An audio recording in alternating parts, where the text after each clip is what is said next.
Bismillahirrahmanirrahim. Assalamualaikum warahmatullahi wabarakatuh.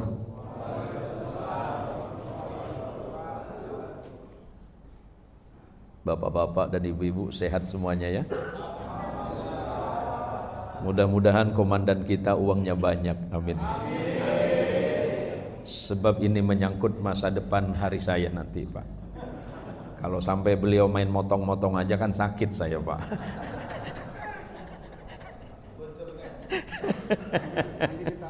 Nanti ditambahin katanya, Pak. Kalau Bapak nggak ada cash, rekening saya masih kok, Pak. Alhamdulillahirabbil alamin. Alhamdulillahi wa kafa wassalatu wassalamu ala sayyidina al-Mustafa wa ala alihi min ahli as-sidqi wal wafa. Allahumma salli ala sayyidina Muhammad. Allahumma salli wa sallim wa barik ala sayyidina Muhammad. Allahumma salli wa sallim wa barik ala sayyidina Muhammad wa ala alihi at-tahirin wa ashabihi wa dhurriyyatihi wa liman tabi'ahu hatta ila yaumiddin. Al-yawmul ladzi la yanfa'u malun wala banun illa man attallaha biqalbin salim. Sadaqallahul azim wa sadaqa rasuluhul habibul wafiyul karim wa nahnu ala dzalika minasy syahidin asy-syakirin walhamdulillahi rabbil alamin. Yang kami muliakan dan dirahmati Allah, Direktur Polairut Polda Kalimantan Barat, Komisaris Besar Polisi Agusman. Oh, pasti lahirnya bulan April, Pak ya. Guyon pagi, Pak. Saya pagi-pagi belum sarapan sudah diculik sama anggota ini. Para pejabat utama yang dirahmati Allah, saya lupa teman saya yang baju hitam ini. Ini setiap kali ketemu olahraga, Pak. Favoritnya cuma lari rupanya, Pak. Saya khawatir itu lari dari kenyataan sebenarnya. Adik saya AKP Jumari, saya agak curiga pagi ini. Istrinya jarang ikut, Pak. Kok adik saya Dr. Sri Wahdaningsih kok tiba-tiba ikut gitu. Ini antara setia sama curiga kayaknya. Mohon maaf adik ya. Itu adik saya, Pak. Saya aneh kok bisa nikah sama Bang Jumari gitu. Para teman-teman, para perwira, anggota-anggota sekalian, ibu-ibu Bayangkari, pagi hari ini berbahagia kita semuanya. Kenapa saya harus mengawali ini dengan tersenyum? Sebab kata Rasulullah sallallahu alaihi wasallam, tabassumuka fi wajhi akhika sadaqah. Senyummu kepada saudaramu itu sedekah. Ada 3 sedekah yang pernah ditanya oleh seseorang kepada Rasulullah sallallahu alaihi wasallam. Ya Rasulullah, sedekah apakah yang bisa saya berikan kepada orang lain? Nabi menjawab, kalau engkau ada uang, bagilah itu. Kalau tidak ada uang, berbagilah makanan. Tapi jika seandainya engkau tidak memiliki apapun, cukup dengan senyummu saja. Dan itu hanya untuk anggota yang terakhir, Pak. Saya paham, Pak. Tapi kalau untuk komandan bukan. Itu yang nomor 1, Pak. Berbagilah uang. Aman kan, Dan? Aman. Amplop sudah disiapin, tenang. Soal isi wallahu alam juga. Pagi hari ini kita dalam suasana yang gembira. Bergembira karena Allah memberikan nikmat besar dalam hidup kita.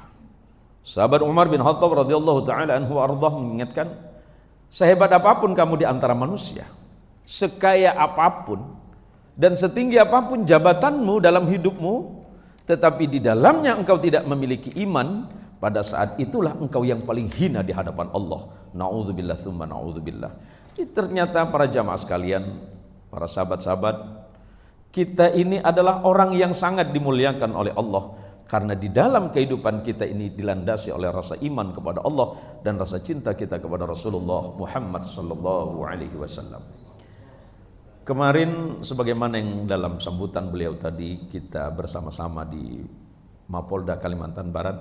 Rupanya ada beliau. Ada di pojok ya. Enggak ada depan saya, Pak. Kalau enggak pas di depan saya matang beliau saya roasting kemarin, Pak. Alhamdulillah beliau juga hari ini bisa membersamai kita semuanya. Yang pertama, mudah-mudahan beliau diberikan kesehatan zahir batin oleh Allah, dapat melaksanakan amanah sebagai pimpinan di Polairut Kalimantan Barat. Amin ya rabbal alamin. Suatu hari, ini cerita anggur nih. Karena saya kemarin cerita anggur kan. Mudah-mudahan Anda tidak sakit hati pagi ini. Sebab saya kalau roasting kawan tuh nggak suka tega saya, Pak. Suatu hari Rasulullah Muhammad SAW didatangi oleh seorang petani anggur. Petani anggur ini dari awal menanam pohon anggur sampai kemudian dirawat, berbunga dan berbuah, tujuannya cuma satu. Ingin memberikan hadiah buah anggur, dan orang pertama yang harus mencicipinya adalah Rasulullah Muhammad SAW. Dan tujuan keduanya, dia hanya ingin menyentuh kulit Rasulullah SAW. Sebab Rasulullah pernah berkalam, Rasulullah pernah bersabda, siapapun yang menyentuh kulitku, maka Allah haramkan neraka baginya. Motivasi ini yang menyebabkan sahabat ini sungguh-sungguh menanam pohon anggur itu sampai kemudian berbuah. Setelah pohon ini berbuah, anggur ini berbuah, kemudian terburu-buru dia menjumpai Rasulullah Muhammad SAW. Ada dua perasaan di dalam hatinya. Pertama, perasaan takut. Apakah nanti Rasulullah berkenan memakan buah anggur ini? Menerima kemudian menikmatinya. Yang kedua, perasaan bahagia. Betapa bahagianya nanti kalau saya bertemu dengan Rasulullah SAW. Makhluk yang tidak saja dipuji oleh seluruh makhluk di alam semesta, tapi yang memujinya adalah Allah. Yang Allah sebutkan, wa innaka la'ala khuluqin 'azim. Dan sesungguhnya pada dirimu Muhammad terdapat akhlak yang agung. Allah tidak menyebut akhlak mulia, agung, Pak. Coba bapak-bapak dan ibu-ibu yang sering baca Quran, dari 6.000 ayat lebih itu, tidak ada satu ayat pun ketika Allah berfirman memanggil nabinya Muhammad sallallahu alaihi wasallam dengan nama Muhammad. Kalau Nabi Adam sampai kepada Nabi Isa, nabi itu jumlahnya 124.000. Rasulnya 313, yang wajib diimani cuma 25. Yang dikategorikan Nabi Ulul Azmi itu cuma 5. Yang berbangsa Arab cuma 5, lainnya bukan orang Arab. Bukan orang Arab lain. Yang Arab itu cuma 5. Kok bisa Ustadz? Udah nanti saya jelasin. Tapi kalau panjang-panjang ini agak beresiko juga, Pak. Ini kan sesuai aplikasi dan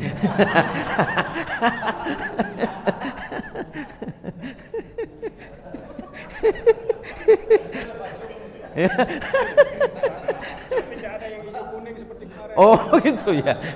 Itu kan bisa dimaklumi dan Allahumma sholli ala Muhammad. Siapa tahu teman-teman ini nyamar aja dan jadi ketika sampai di hadapan Rasul sallallahu alaihi wasallam, orang ini terburu-buru. Assalamualaikum ya Rasulullah. Waalaikumsalam warahmatullahi. Ada apa? Dari mana kamu, kata Rasul?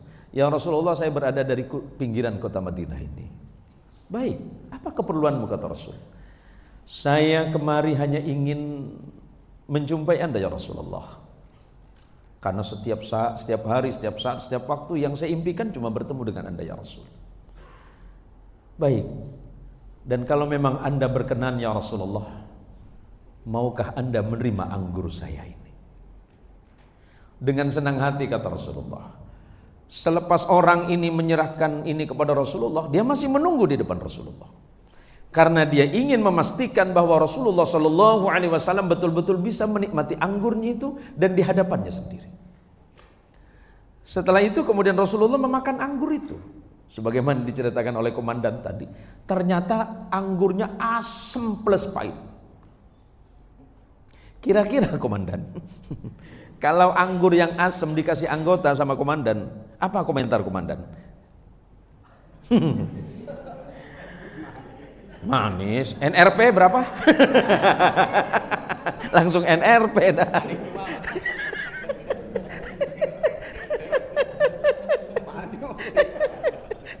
NRP berapa? Sekian dan Papua. Ternyata Rasulullah tidak, Pak. Rasulullah tidak ingin mengecewakan orang yang bersusah payah memberikan hadiah itu. Rasulullah malah tersenyum dan kemudian menikmatinya. Sampai mau habis, sahabat bisik-bisik. Tumben Nabi. Biasanya Nabi kan berbagi makanan. Kasak kusuklah sahabat. Seandainya waktu itu ada AKP Jumari, pasti dia orang pertama yang gak terima. Alah, katanya Nabi baik, kok malah aku gak kebagian. Coba, apa yang setelah orang ini pulang, saking bahagianya sambil menangis, sahabat kemudian bertanya, ya Rasul, kenapa Rasulullah tidak berbagi makanan kepada kami? Kami juga mau mendapatkan hadiah. Apa kata Rasulullah? Sahabat, kenapa aku menikmati itu sendirian? Karena rasanya asam dan pahit. Itu pun Rasulullah sambil senyum. Kemudian sahabat itu menangis bersama, Pak. Ya Rasulullah, betapa agungnya akhlakmu ya Rasulullah. Makanan yang seperti itu dinikmati sendiri karena engkau tidak ingin kami juga menikmati kesusahan itu. Ini kan bisa diambil pelajaran sama komandan kita, Pak. Anak buah itu nggak perlu capek. Anak buah nggak boleh lapar. Aman kan, Dan? Enggak, takutnya nanti saya ada pemanggilan nih, Dan. Allahumma sholli ala Muhammad. Rasulullah itu, Pak, Rasul sallallahu alaihi wasallam ketika lahir itu yang membuat iblis itu menangis. Bukan menangis bahagia, Pak. Menangis susah. Coba lihat nanti. Silakan lihat dalam kitab Al-Bidayah wan Nihayah yang ditulis oleh Imam Ibnu Katsir, bahwa iblis itu ternyata pernah nangis, Pak. Inna iblisa ranna arba'a rannatin. Iblis itu pernah meraung-raung sejadinya 4 kali. Pertama, hina lu'ina, ketika Allah melaknatnya, ketika tidak mau sujud kepada Adam dan kemudian Allah melaknatnya. Yang kedua, wahina uhbita, ketika Allah mengusirnya dari surga. Yang ketiga, wahina wulida Rasulullah Muhammadin sallallahu alaihi wasallam. Ketika Rasulullah sallallahu alaihi wasallam lahir, iblis adalah makhluk pertama yang menangis sejadi-jadinya. Kenapa? Karena usaha dan jerih payahnya selama ini membuat manusia itu rusak, menjadikan manusia itu berpaling dari Allah dan tidak menyembah Allah. Pada akhirnya akan selamat karena lahirnya Muhammadin sallallahu alaihi wasallam. Yang keempat, kata Ibnu Katsir, wahina unzilah, dan ketika turun apa? Suratul Fatihah. Allahumma sholli ala Sayyidina Muhammad. Kemudian apa yang saya sampaikan di awal tadi, mulai dari Nabi Adam sampai kepada Isa alaihi salatu wassalam, Allah memanggil dengan namanya. Silakan buka Qur'annya. Ketika Allah panggil Adam, ya Adam, ya Adam askun anta wa zawjukal jannah. Ketika Allah manggil Idris, ya Idris, manggil Nuh, ya Nuh. Ketika manggil Nabi Ibrahim, ya Ibrahim, Musa, ya Musa, sampai kepada ya Zakaria, sampai kepada Isa, ya Isa. Semuanya dipanggil namanya. Tapi ketika Allah memanggil Rasul sallallahu alaihi wasallam, Allah menggunakan kata yang indah, ya ayyuhan nabiyyu, atau ya ayyuhar rusul, atau ya ayyuhal muzammil, atau ya ayyuhal muddathir. Kenapa? Karena Allah terlalu mencintainya. Ini kan sederhana ini. Dan izin dan istri ikut. Oh iya, nggak boleh bohong, dan ini masjid, Dan. Suami panggil apa ibu? Sama ibu panggil apa bapak? Papi. Aduh, merinding bulu saya. Nggak usah bual ya. Nih saya tanya adik saya, Mas Jumari panggil apa? Mimi. Aduh. Gelap dunia persilatan, Pak.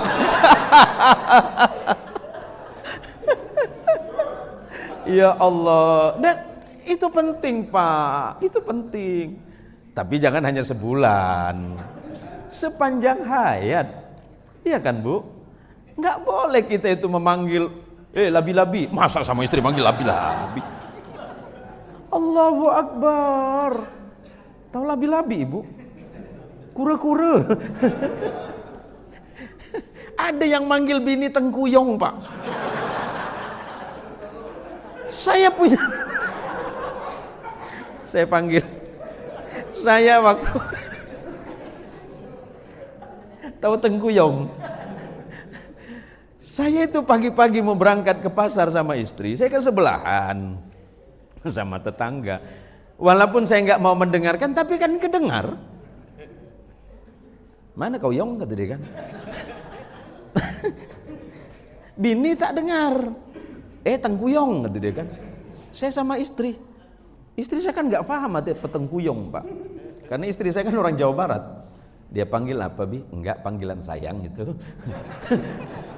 Jadi nanti saya boleh panggil tengkuyong boleh.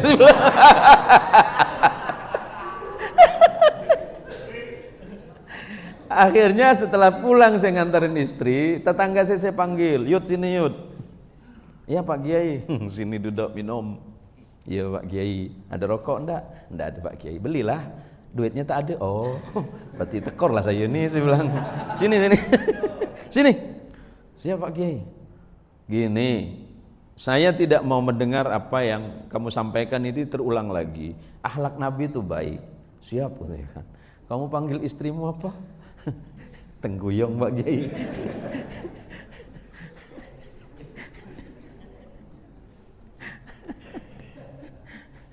Kenapa kamu panggil istrimu itu dengan tengguyong? Tak baik kau panggil seperti itu. Panggillah istri itu dengan panggilan baik. Sebab kata Rasulullah sallallahu alaihi wasallam, khairukum wa khiyarukum man ahsana li ahlikum. Laki-laki yang baik, suami yang baik itu adalah laki-laki atau suami yang memuliakan istri dan anak-anaknya. Itu ingat Pak Jumari. Saya lagi bela adik saya itu. Gitu. Saya sih awalnya nggak panggil tengguyong Pak Kiai. Terus dia panggil saya aneh-aneh gitu dia. Oh jadi kau balas dendam. Oh. Kau dipanggil apa dengan bini kau? Berang-berang. Ya Allah. Bu, yang ngerasa panggil suami berang-berang angkat tangan. Nggak boleh. Kan kita sedang belajar akhlak Rasulullah sallallahu alaihi wasallam. Bagaimana Allah memanggil Nabi dengan panggilan yang indah, maka Nabi ketika memanggil sahabat juga dengan panggilan yang baik. Karena di dalam Islam itu tidak boleh memberikan gelar kepada siapapun dengan gelar yang baik. Maka pagi hari yang mulia ini, di samping kita ingin belajar bagaimana ibadah dan akhlak Rasulullah sallallahu alaihi wasallam, kita juga ingin bagaimana dalam kehidupan kita sehari-hari meneladani kembali akhlak dan pribadi Rasulullah sallallahu alaihi wasallam. Akhlak seorang pemimpin seperti apa? Akhlaknya seorang bawahan kepada pemimpin seperti apa? Agar kemudian dalam kehidupan teman-teman, baik di lingkungan kerja ataupun di lingkungan keluarga dan masyarakat, kita kembali kepada apa yang telah diajarkan dan dicontohkan oleh Nabi kita Muhammad sallallahu alaihi wasallam. Saudara-saudaraku sekalian dirahmati Allah, Pak Komandan yang sudah menghadirkan saya ke tempat ini, terima kasih untuk waktunya. Mudah-mudahan ini menjadi ikatan yang baik di antara kita. Karena saya datang kemari bukan hanya sekedar memenuhi undangan, tetapi saya ingin bersilaturahim. Silaturahim adalah merupakan cara Rasulullah sallallahu alaihi wasallam untuk mendamaikan seseorang yang sedang bertikai. Dengan bersilaturahim, Rasulullah menginginkan kita umat ini sedikit menurunkan rasa egonya. Kita ini kan kalau hidup sendirian kan ngerasa ego Pak. Ngerasa paling benar, ngerasa paling iya, orang lain mah lewat. Coba kalau kita buka di medsos itu Pak, narasi-narasi yang penuh dengan ini dan itu seakan-akan kita itu paling buruk di depan manusia. Saya kalau tiap hari dan karena saya punya media itu, setiap hari itu cacian untuk saya itu ribuan kali Pak. Karena yang saya sampaikan cuma satu, Bagaimana Islam itu betul-betul kembali sebagaimana apa yang disampaikan oleh Rasulullah sallallahu alaihi wasallam. Salah satu akhlak hidup beliau itu adalah hifdzul lisan, menjaga lidah, Pak. Al-muslim man salimal muslimuna min lisanihi wa yadihi. Muslim yang sesungguhnya itu, ingat, kita ini kan punya HP nih, kita punya medsos, setiap menit kita berhadapan dengan itu. Muslim yang baik itu adalah muslim yang menjaga lidahnya untuk tidak berbicara jahat. Kalau kita mau, Pak, bisa saja kita membalas kelakuan orang. Tapi Rasulullah melarang itu. Maka kalau itu, kata Rasulullah, kalau begini, kulil khair awil yasmut, bicaralah yang baik, yang tak baik jangan disebut. Ya, yang tengkuyong tadi jangan. Atau kalau memang kamu tidak bisa bicara yang baik, diam saja.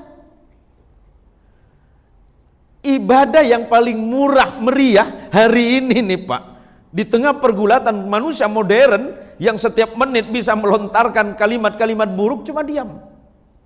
Dan itu ternyata sudah dicontohkan oleh Nabi kita Muhammad SAW 14 abad yang lalu.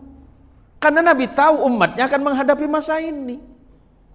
Maka yang pertama, Muslim itu harus menjaga lidahnya untuk tidak berbicara buruk, tidak berbicara kotor, apalagi mengumpat, apalagi menghina, apalagi mengancam orang lain. Beberapa minggu yang lalu bangsa ini menghadapi ujian besar. Semuanya sudah tahulah seperti apa. Saya komentar, enggak. Karena saya khawatir komentar saya itu menambah runyam suasana. Kalau memang saya mau, bisa aja, Pak. Tapi dalam pikiran saya, Allah sudahlah, saya tidak mampu memberikan solusi, setidaknya saya tidak memperkeruh situasi. Kalau bicara soal itu, semuanya kita punya tugas. Tugas kita adalah bagaimana menjadikan bangsa dan negara ini lebih baik. Yang kedua, muslim yang baik itu yang mampu menahan jarinya. Jari kita ini kan berisiko, Pak. Satu komentar saja, ketak-ketik sana sini, kirim, share sana sini, bermasalah. Maka oleh karenanya di hari ini, sebagaimana yang menjadi sentral utama kita ini, bahwa melalui kegiatan ini, mari kita bersama-sama menjadikan momentum peringatan Maulid Rasul Muhammad sallallahu alaihi wasallam sebagai bahan renungan dan introspeksi bagi diri kita masing-masing. Ya, Anda pulang ke rumah kan sebagai kepala keluarga, sebagai seorang ayah, sebagai seorang suami. Bahkan saya dengar anggota Polairut ini yang ada yang jadi Pak RW lagi. Ada yang jadi Pak RW ya? Pak siapa, Pak? Paling ganteng di sini. Paling ganteng lagi. Mana Pak RW? Nah, itu jabatan rangkap sepertinya, Pak. Allahumma sholli ala Muhammad. Para jamaah sekalian yang dirahmati Allah, terima kasih. Walaupun mungkin apa yang saya sampaikan ini sambil guyon, Pak. Ini kan kalau Polairut ini kan kerjaannya kan serius terus. Yang dihadapin lautan, nggak tanggung-tanggung, Pak. Bapak kalau izin dan sering ke laut dan apa yang ada di perasaan komandan itu waktu ke laut? Laut itu luas, ternyata kita itu kecil, sangat kecil. Kita itu, Pak, sangat kecil dari lautan itu. Apa yang mau kita terangkan dalam pikiran kita, ya Allah, kalau melihat laut seluas itu, perasaan kita akan lebih dekat, Pak, sama Allah, Pak. Lebih dekat lagi kalau naik pesawat, Pak. Kan Polairut, iya kan? Air, udara. Kalau Bapak udah mulai agak merasa jauh dari Allah, sering-sering naik pesawat, Pak. Pasti lebih dekat, Pak. Yang ada di pikiran kita, ya Allah, ya Allah, ini berapa? Allahu Akbar. Saya kalau pengajian ke luar negeri, Pak, yang biasa asisten yang barusan itu kan ikut saya. Dia pinter. Asal sudah naik pesawat, udah headset dipasang, pura-pura tidur. Nah saya ini kan orangnya gampang gelisah, Pak, nggak bisa tidur. Jadi kalau penerbangan saya ke beberapa negara 7 jam nggak bisa tidur, Pak. Saking takutnya turbulensi, dari doa selamat sampai doa makan yang dibaca Ibu. Saking kalutnya itu. Tapi perasaan saya, ya Allah, betapa hebatnya Engkau ya Allah. Betapa agungnya Engkau ya Allah. Engkau menciptakan ilmu kepada manusia, Engkau turunkan di pikiran manusia ya Allah, sampai kemudian pesawat ini bisa dibuat sedemikian rupa, bisa terbang ya Allah. Tapi dalam pikiran saya, ya Allah, makin lama makin dekat ini. Tapi itu kan manusia, Pak. Makanya sekali-kali biar hati kita ini enggak keras, enggak sombong, ya sekali-sekali naik pesawat, Pak. Biar mengingatkan kita bahwa kita ini hanya sebutir debu loh. Dan ingat semuanya pasti kembali kepada Allah. Mau cepat, mau lambat, mau senang apa tidak. Afa hasibtum annama khalaqnakum abatha wa annakum ilaina la turja'un.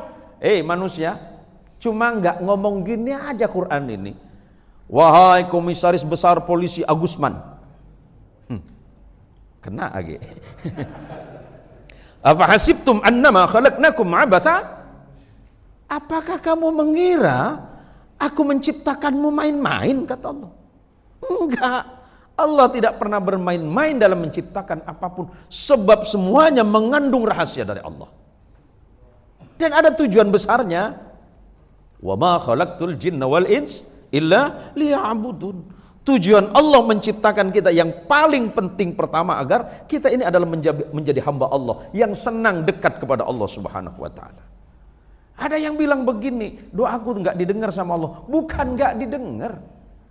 Didengarkan dan pasti dikabulkan, cuma prosesnya Allah yang menentukan. Yakin saja bahwa semuanya akan baik-baik saja. Rezekimu cukup. Ini di depan ini kan ada Kang Apep. Biasanya Apep teh Jawa Baratnya. Ya? Jawa Barat ya? Di mana, Kang? Kulan? Oh, Cianjur banyak. Cianjurnya di mana? Tak abdi itu mah di Cikaret, Kang. Tetangga rupanya, Pak. Alhamdulillah ada polisi banyak duitnya ketemu di sini lagi. Ya Allah. Serius, Pak. Ya mah tetangga itu mah. Cianjur kotanya. Mun palimana Masjid Agung? Kapalimana Masjid Agung? Oh, sata acananya. Udahlah Pak, kami berdua aja ngobrol Pak. Yang lain nggak usah lah. Allahumma sholli ala Muhammad. Cukup rezekimu, cukup. Wahai adikku, Dr. Sri Wahdaningsi. Berapa uang dari suamimu?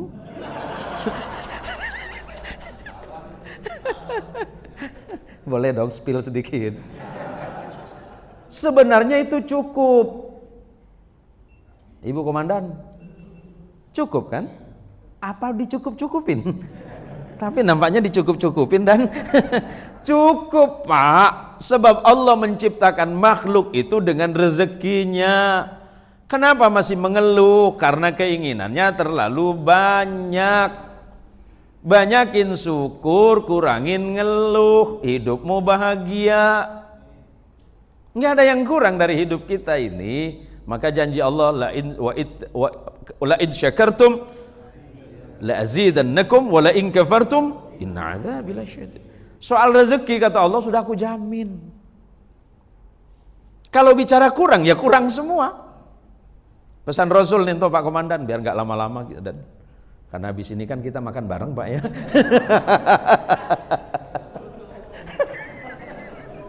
Nggak ada juga nggak apa-apa dan bisa dibungkus kok. Kasihan tuh dan ada bocoran nggak buat yang tukang gebuk tuh? Dari tadi pagi ngegebuk sampai pucet gitu.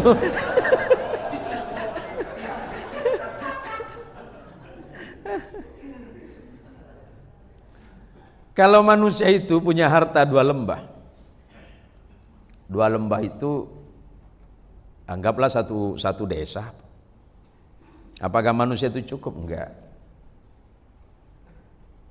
Lau kana libni Adam wadiyani min malin, kata Nabi sallallahu alaihi wasallam, seandainya manusia itu Allah berikan harta 2 lembah. Isinya harta semua. Labtagha thalithan, mereka mesti minta nambah yang nomor 3. Yang jadi kompes aja pengen jadi jenderal, Pak. Nggak usah bohong dan kita doakan beliau jadi jenderal, Pak. Tapi udah jadi jenderal bagi juga buat kita. Lau kana li ibni Adam wadiyan min malin labtagha thalithan.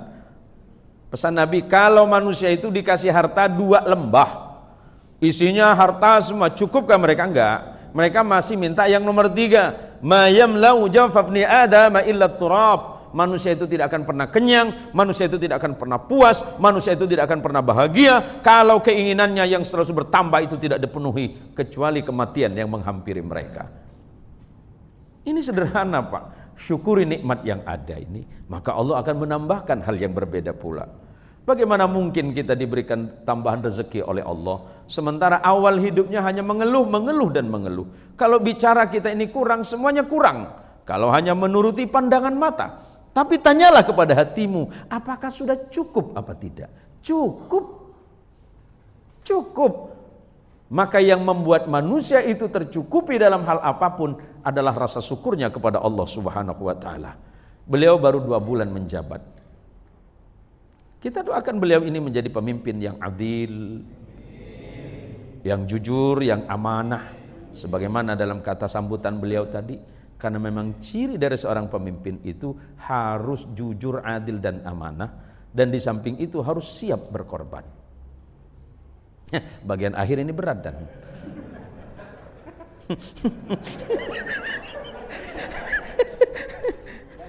enggak juga ya. Iya, mengorbankan waktu, tenaga, pikiran. Kan jarang di rumah dan ya. Alasannya jarang di rumah kenapa dan? Oh, Polda ya. Polda Ibu, Polda aman Ibu, di Polda Ibu ya. Polda aman kok Bu. Saya bersaksi kalau beliau di Polda Ibu.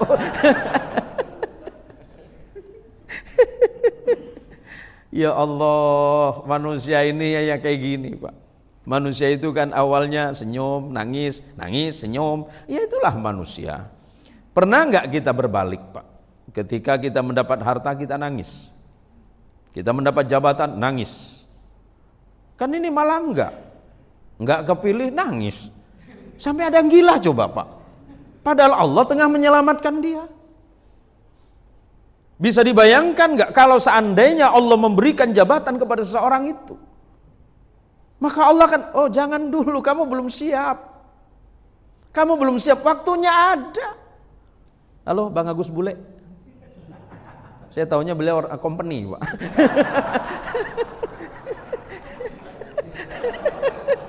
Nak buah jangan ketawa ya. Saya panggil beliau dari dulu panggilnya Bang Agus Company Pak. Jadi gini loh Pak, hidup itu bisa nggak kita balik? Ketika Allah berikan jabatan nangis, ya Allah ini jabatan besar, ya Allah ini amanah yang besar, ya Allah. Sahabat Abu Bakar Siddiq ketika diangkat sebagai khalifah, pasca wafatnya Nabi kita Muhammad SAW, Abu Bakar itu nangis 2 minggu Pak. Kenapa? Takut. Kalau saya tidak jujur, masih kurang jujur apa Abu Bakar Siddiq itu Pak? Sampai Rasulullah menjulukinya sebagai As-Siddiq. Kedua, Umar bin Khattab itu 10 tahun jadi khalifah. Khalifah hari ini sekelas presiden Ibu. Umar bin Khattab selama memimpin 10 tahun itu bajunya cuma 2 lembar. 1 dipakai, 1-nya dicuci. Pertanyaannya, Komisaris Besar Polisi Agusman bajunya berapa? Kan bukan itu pertanyaan dasarnya. Pertanyaannya, sudah seperti apakah kita ini sebagai seorang pemimpin berkorban? Ketika Umar ditanya, wahai khalifah, Anda ini kan punya gaji dari Baitul Mal. Apakah gaji Anda itu tidak cukup sampai kemudian Anda tidak mengambilnya? Apa jawaban Umar? Memang aku punya hak gajiku yang disiapkan oleh Baitul Mal untukku. Kenapa aku tidak mengambilnya? Karena aku khawatir sebagian dari rakyat yang aku pimpin itu hari ini mereka belum makan. Kalau seandainya mereka masih belum makan, boleh mereka mengambil sebagian dari gajiku hanya untuk makan bersama keluarganya. Kalau Pak Direktur seperti itu kan enak, Pak. Wah, berat bagian ini, Dan. Berat kan? Kan ya tiap minggu kan nggak mungkin lah. Minimal tiap bulan. Nanti Mas Jumari malah seneng, alhamdulillah gitu kan. Tahu gini aku panggil terus abang ini gitu kan. Ya harus begitu, Pak.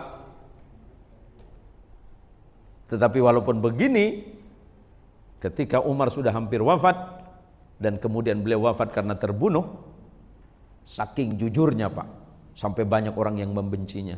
Ternyata pemimpin jujur itu sangat banyak yang membenci, Pak. Apa kata Umar? Idza tammal amru badana qisuhu.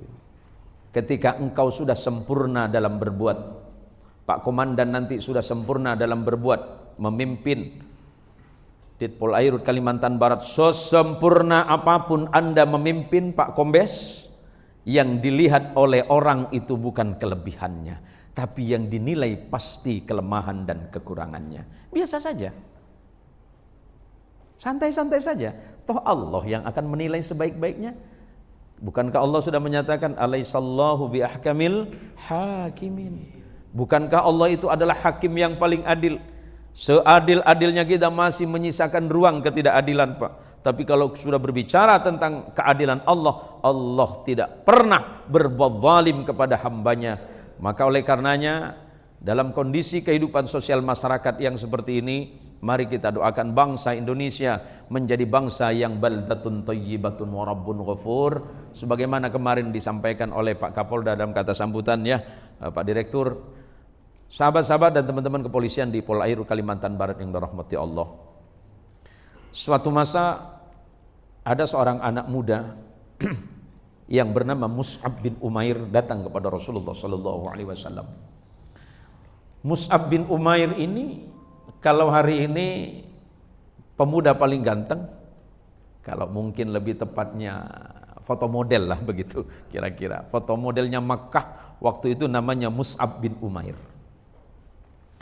Mus'ab bin Umair ini selain ganteng kaya raya karena anaknya dari Khunas binti Malik. Khunas binti Malik ini adalah seorang miliarder. Saking cintanya kepada Mus'ab bin Umair, orang tuanya ini tidak memperbolehkan anaknya ini bekerja sesuatu. Fasilitas sudah tersedia, semuanya sudah terjamin, pakaiannya paling necis, penampilannya paling wah. Tapi ternyata kemudian suatu hari Mus'ab bin Umair ini menjumpai Rasulullah sallallahu alaihi wasallam dan menyatakan masuk Islam karena tertarik kepada akhlak Rasulullah sallallahu alaihi wasallam. Itu pertamanya. Sampai kemudian Mus'ab bin Umair sebagai seorang pemuda yang baru masuk Islam ingin menampakkan dirinya sebagai seorang pemuda Islam. Tapi kemudian setelah ketahuan oleh orang tuanya, dia dikurung di rumahnya, fasilitasnya diambil, tidak boleh bertemu dengan Rasul sallallahu alaihi wasallam. Justru dia semakin dikurung di rumahnya, rasa cintanya kepada Nabi semakin bertumbuh dan bertambah.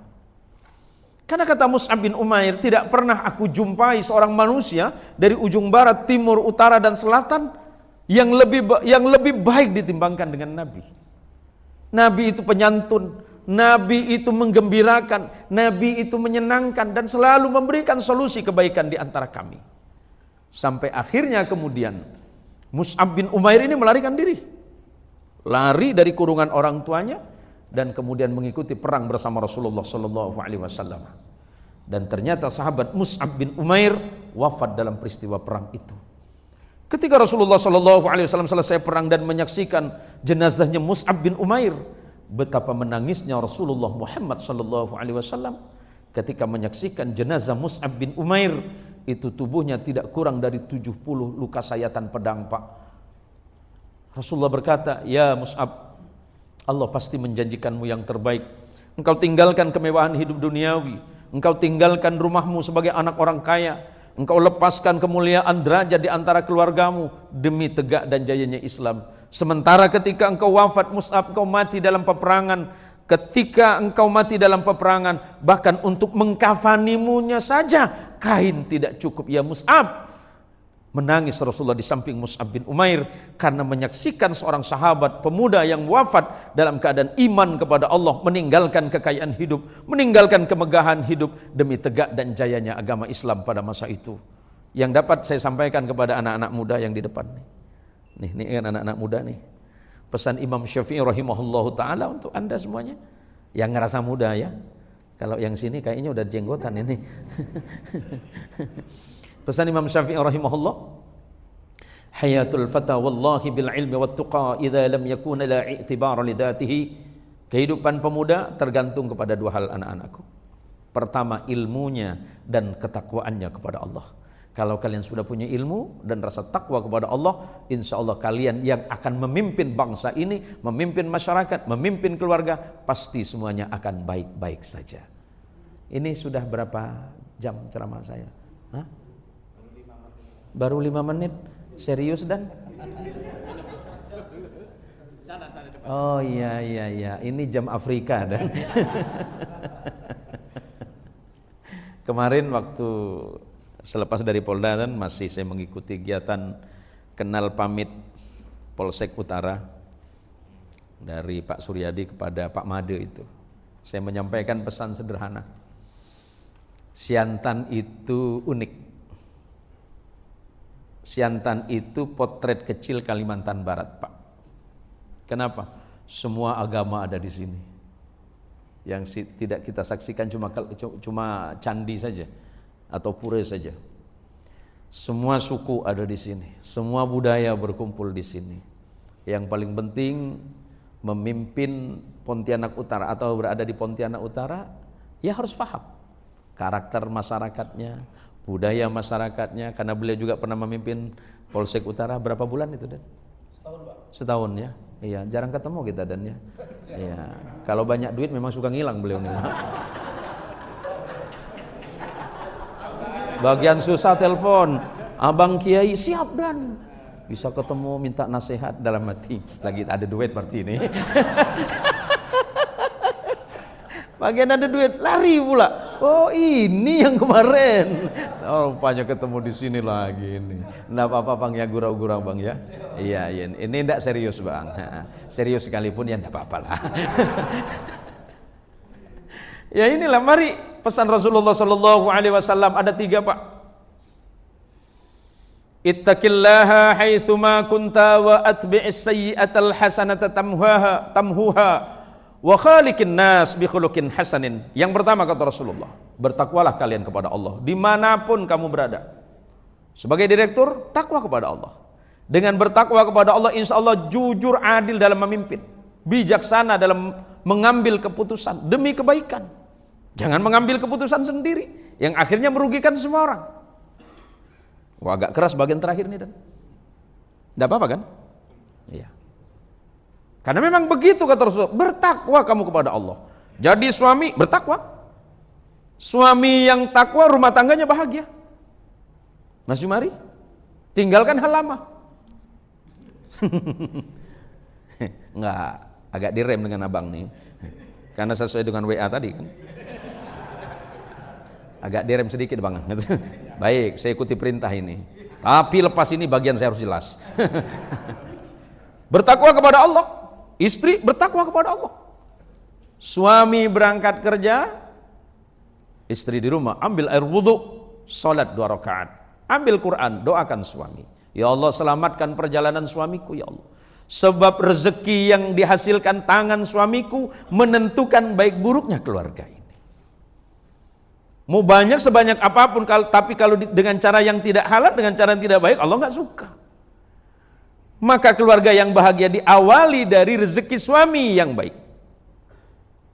Suami yang mendapatkan rezeki yang halal dinikmati oleh keluarga, anak, istri di rumah tenang. Ada kegembiraan, ada kebahagiaan. Bukan jumlah yang banyak yang bisa menentukan seseorang itu bahagia, tapi seberapa baik yang masuk melalui tenggorokan ini, dan itu ditentukan oleh suami. Doakan oleh istri, ya Allah selamatkan perjalanan suamiku ya Allah, jauhkan dia dari perkara yang kau haramkan ya Allah, agar rumah tangga ini mendapatkan rezeki yang barokah. Barokah itu terawal dari rezeki yang halal. Barokah itu bermakna ziyadatul khairi ala kulli syai'in, bertambahnya kebaikan dalam setiap perkara. Kemudian yang kedua kata Rasulullah sallallahu alaihi wasallam, ikutilah keburukan itu dengan kebaikan. Kalau engkau berbuat keliru dan salah, segera bertaubat kepada Allah. Segeralah engkau beristighfar dan kembalilah kepada jalan Allah. Jangan ulangi perbuatan yang tidak baik. Yang ketiga, wa khaliqin nas bi khuluqin hasanin. Bergaulah engkau dengan orang lain dengan pergaulan yang baik. Kalau memang seandainya pergaulan itu mengarah kepada keburukan dan engkau bisa bernasihat atas mereka, nasihati. Tapi jika seandainya mereka tidak mau dinasihati, tinggalkan pergaulan itu, karena itu akan membawa dirimu pada kehancuran dan kerusakan. Saudaraku sekalian yang dirahmati Allah, sepanjang kehidupan perjalanan Nabi sallallahu alaihi wasallam dalam konteks kenabian memang tidak lama. Ada dua periodisasi. Periode pertama periode Makkah. Kurang lebih 13 tahun Rasulullah di Madinah, di Makkah. Disebut dengan periode tauhid. Kenapa disebut dengan periode tauhid? Masa itu masyarakat Arab Quraisy sudah meninggalkan ajaran Nabiullah Ibrahim. Jadi saya jelasin sekilas saja Pak. Di bangsa Arab, Nabi bangsa Arab itu cuma 5 Ibu. Dari sekian ratus ribu Nabi itu. Nabi Shu'aib, Nabi Hud, Nabi Salih, Nabi Ismail, dan Nabi Muhammad sallallahu alaihi wasallam. Itu saja yang bangsa Arab. Yang lebihnya itu bukan. Rasul sallallahu alaihi wasallam berbangsa Arab awalnya dari mana? Datuk buyut Nabi itu sampainya kepada Ismail. Nabi Muhammad itu kan bin Abdullah bin Abdul Muttalib bin Hashim bin Abdi Manab bin Qusay bin Kilab sampai nanti kepada Adnan. Maka Rasulullah sering disebut sebagai Arab Adnaniyah. Tapi Rasulullah sudah bukan Arab murni karena ayah, tapi beliau musta'ribah, terarabkan.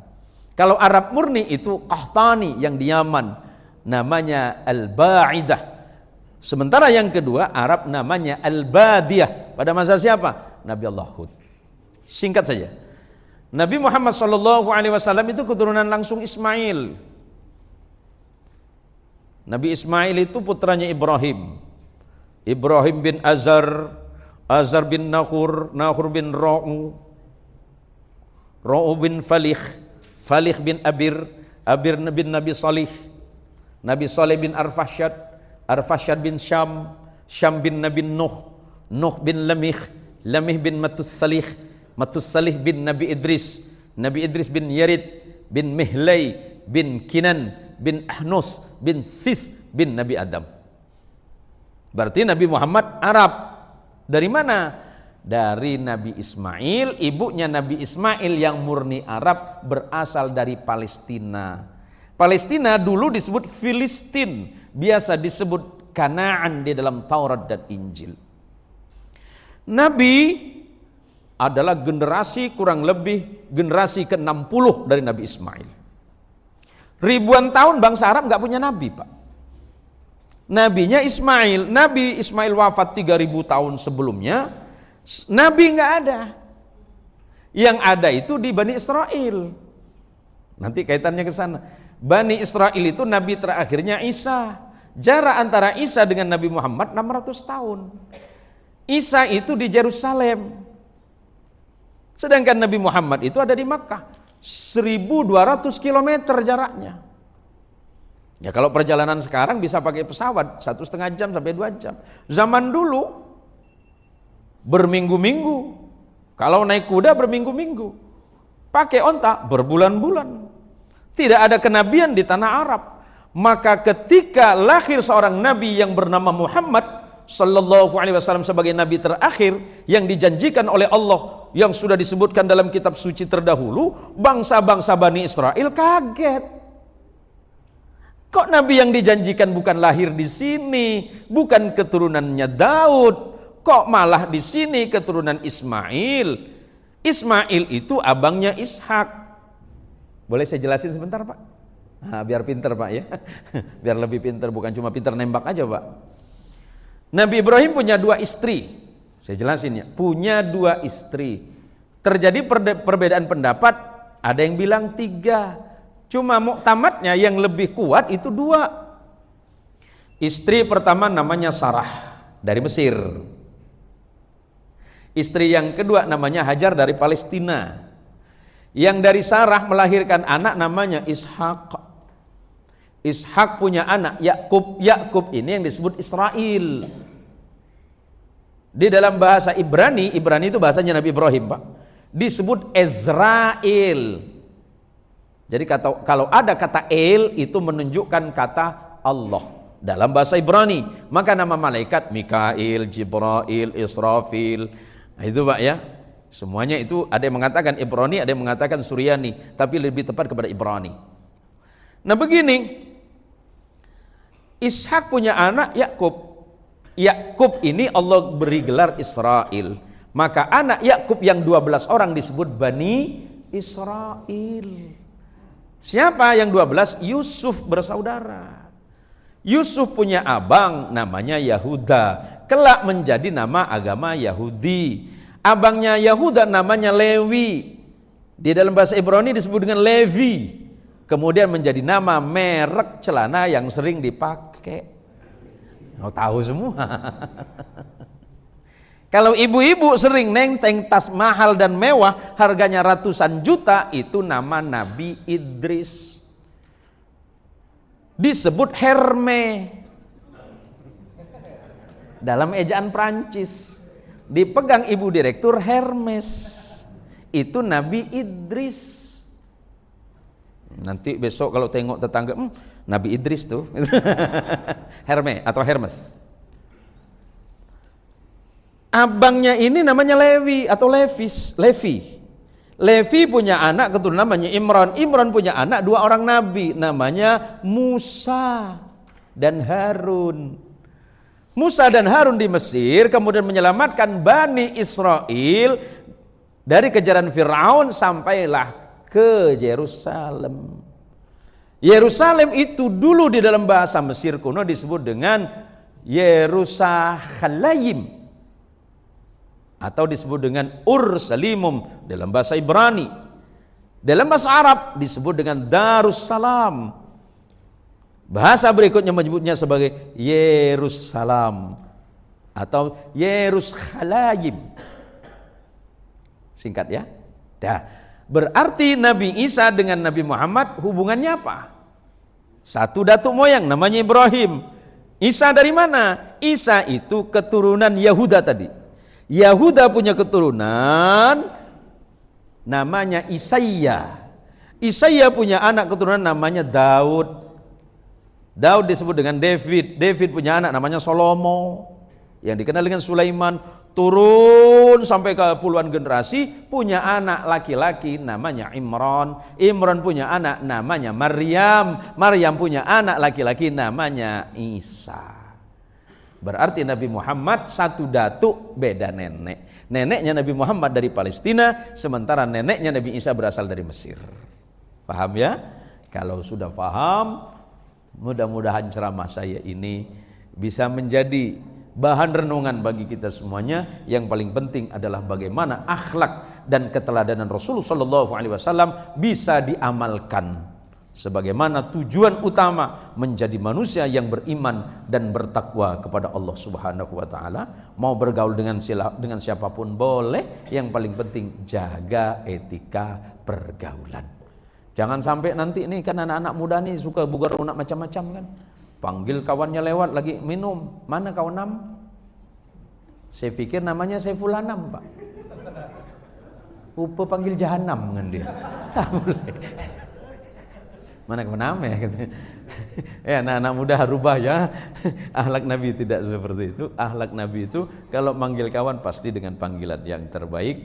Mudah-mudahan teman-teman kepolisian Republik Indonesia menjadi polisi yang jujur, polisi yang beriman dan bertakwa kepada Allah, memiliki integritas yang baik untuk menumbuhkan rasa cinta masyarakat terhadap Polri atau Polisi Republik Indonesia. Walaupun saya bukan bagian dari Bapak, tapi Bapak dan saya adalah bersaudara. Ikatan pertama, ikatan sebagai sama muslim. Yang kedua, sebagai saudara sebangsa. Dan yang ketiga adalah ikatan saudara sebagai sama hamba-hamba Allah atau yang disebut dengan manusia. Kebenaran pasti mutlak datangnya dari Allah, sementara kesalahan saya yakin itu datang dari saya yang awam. Mudah-mudahan pertemuan kita ini menjadi pertemuan dan saksi kebaikan kita kelak di hadapan Allah Subhanahu wa taala. Kalau nanti kita mati bertemu di surganya Allah dan ternyata saya tidak bertemu dengan komandan ini, saya akan tanya kepada Allah. Izin ya Allah, saya dulu pernah ketemu dengan Pak Suwandi. Pak Suwandi? Siapa Suwandi? Oh, nggih. Asli Pontianak. Asli Pontianak. Oh, asli Pontianak jenengan nggih? Oh, sekarang. Aslinya tiang pundi? Jawi teng. Ngawi Jawa Timur. Oh, Ngawi. Yang lain ngerti enggak, Pak? Ya, enggak usah ngerti, Pak. Mboten ngertos lho, Pak. Takut nanti pas saya masuk surga enggak ketemu sama Mas Wandi, saya tanya. Malaikat penjaga surga, ada ketemu enggak sama teman saya? Siapa namanya? Suwandi. Waktu hidup di dunia, Polairut. Jabatan terakhir apa Dan? Oh jangan dulu, nanti jenderal Dan. Oh ya kenapa? Kok belum ketemu? Padahal beliau orang baik. Baik memang, tapi kemarin nyangkut ada razia. Sendirian dan enggak sama komandannya. Raja apa Dan? Adalah katanya kan, tidak perlu tahu. Tapi mumpung itu belum terjadi, segeralah kembali ke jalan Allah Subhanahu wa taala. Hadanallahu wa iyyakum ajmain, wallahul muwaffiq ila aqwamit thoriq. Wassalamualaikum warahmatullahi wabarakatuh.